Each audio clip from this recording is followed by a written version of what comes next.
Good day again mga kalutong bahay. Magtototso naman tayo ngayon ng bangos. Ito na yung bangos natin, naprito na siya. Ito yung tokwa natin, 6 na piraso siya, yung kwadradong maliit.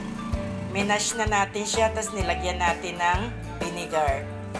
Ano yan? Ito yung igigisa natin. Meron tayong onion, garlic, tomatoes, at saka ginger.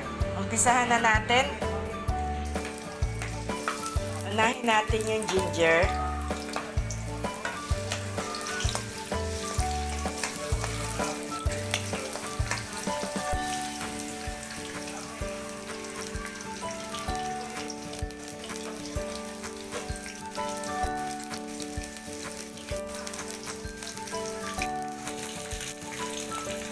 Yung bawang natin at saka yung onion.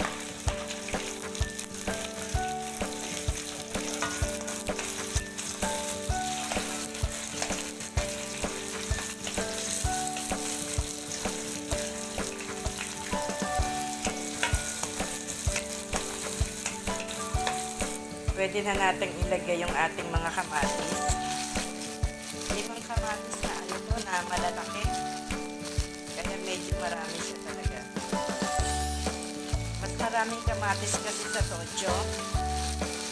Mas maganda ang kulay niya. Yung sarsa niya mapula. Pag maraming kamatis.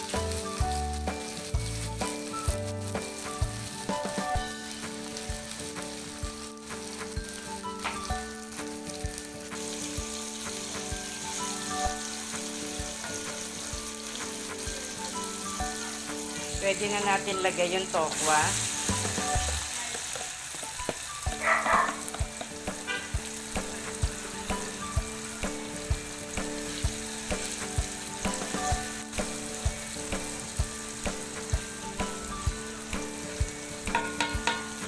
Limang kutsarang vinegar lang nilagay ko dyan.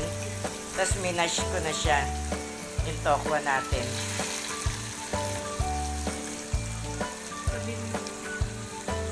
Maya-maya na natin siya haluin para hindi masyadong maasim yung tokwa niya kasi meron siyang suka.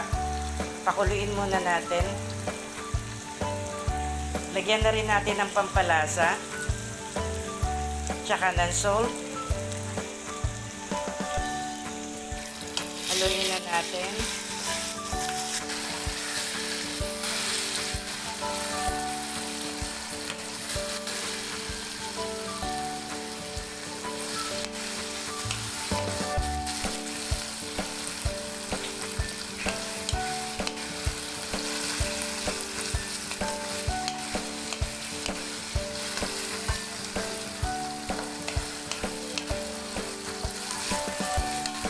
Lalagyan din natin siya ng konting water.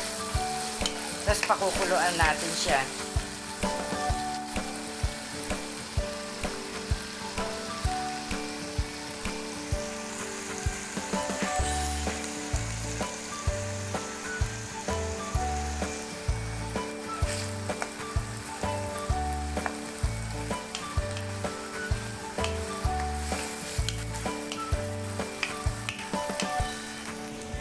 Sakto na yung lasa niya. Pwede na nating ilagay yung ating mga piniritong bangus.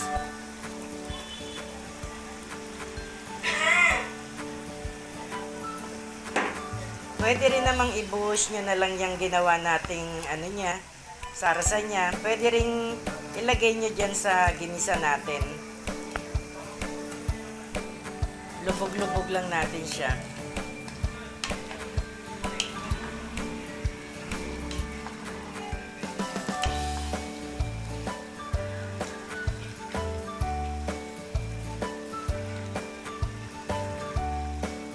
Ready na ang tocho natin bangos.